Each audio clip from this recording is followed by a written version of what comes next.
Dr. Fred DeRuvo with Study, Grow, Know, and this is Food for Thought. You know, we've got a lot happening in the world today.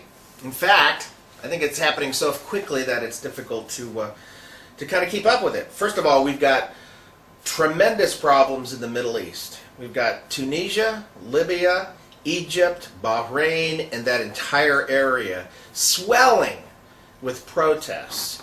And it, from the looks of it, seems like it's just kind of happening by itself and then catching fire. But then we've also got Iran that seems to be flexing its muscles and putting its warships up through the Suez Canal, which apparently has been delayed slightly. But they want to just, for some reason, park them in front of Israel. Not the brightest idea, but then again, Iran isn't necessarily the brightest, I don't know, the brightest country in the box, the brightest bulb in the box, whatever. But they want to flex their muscles because it's been clear from them that they want to eradicate any sense, any semblance of Judaism, Jewishness, State of Israel. They want it gone. So we've got all this unrest happening in the Middle East. And then on top of that, what else have we got going? Well, Wisconsin. We've got this huge problem because Governor Walker, a Republican, was voted to deal with the troubles and the hard issues in that state. And of course, most of the hard issues have to deal with money, like most states. So what is he trying to do? Well, he's trying to put into place a system whereby some of the power is removed from the unions. Now, of course, I'm not anti-union. A lot of people aren't anti-union. But the reality is there was a time and place in this country before unions existed where the workers were just railroaded. You know, they were basically little more than slaves, and they often got slaves' wages. So the unions came into being in existence to protect the people, the average worker, from the corruption and being abused by the capitalist companies. But the problem that we have today is most of the unions, especially in the teaching end of things, and I was a public school teacher for about 10 years, I was a member of the union, and they did a lot of things that I did not agree with. But the problem is the unions today, especially the teaching unions, they have gotten so powerful it has actually reversed the situation. So now they're the ones with the dominant power because they have so much money. And the corporations or the schools or something else, they're left with having to kowtow to the unions. And some of the decisions the unions force on the school administration in districts is absolutely ridiculous. The administrators can't change the time when the bells happen. No, you can't force teachers to do lesson plans. Oh, if the teachers want to leave at 2 o'clock, then by all means leave at 2 o'clock. Well, at the same time, the teachers will tell you, oh, it's for the children, it's for the children. Really? It's for the children? That's why they basically lied and skipped out on school for a couple of days, and it's illegal to do that in Wisconsin, yet they did it, and then they have these doctors there saying, oh, you need a sick excuse, I can give you one. What does that say to the kids? Gee, when kids skip school, don't they get in trouble?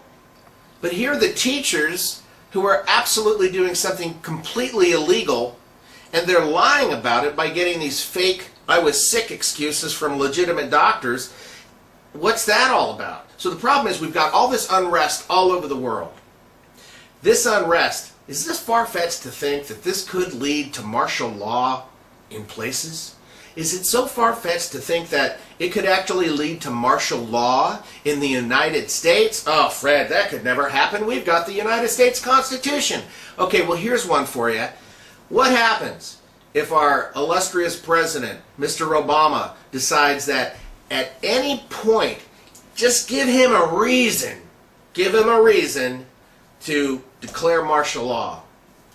What happens? They're already talking about the fact that what's happening in Wisconsin is going to happen in other states.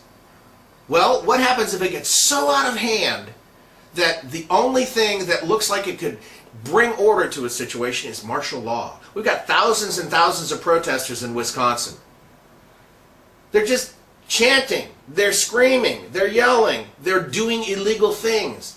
If that happens state by state by state, I do not believe that it is beyond the pale here, or beyond expectation, to believe that somebody, President Obama, could declare martial law. And if he declares martial law, the United States Constitution gets set on the shelf.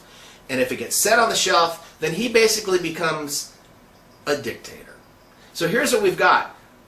What does he have to gain by all this stuff? Happening in the Middle East, happening in the United States, he's got a lot to gain. This is my food for thought. I'm not saying it's going to happen. I'm not saying it's being planned. Oh, by the way, one other thing. We all know about Glenn Beck and how much he talks about George Soros. And he says this about George Soros, and George Soros is behind this, and doing that, and instigating this. And George Soros then gets on a news show the other day and says, oh, Glenn Beck is lying. He's just lying, lying, lying. Okay, well, George, prove it. If Glenn Beck is lying, then sue Glenn Beck. You're not going to sue Glenn Beck, are you, Mr. Soros? Why? Because he's not lying. If you're so concerned about Glenn Beck lying, then prove him wrong. You can't prove him wrong. Look, there's some things happening in this country that we need to wake up about.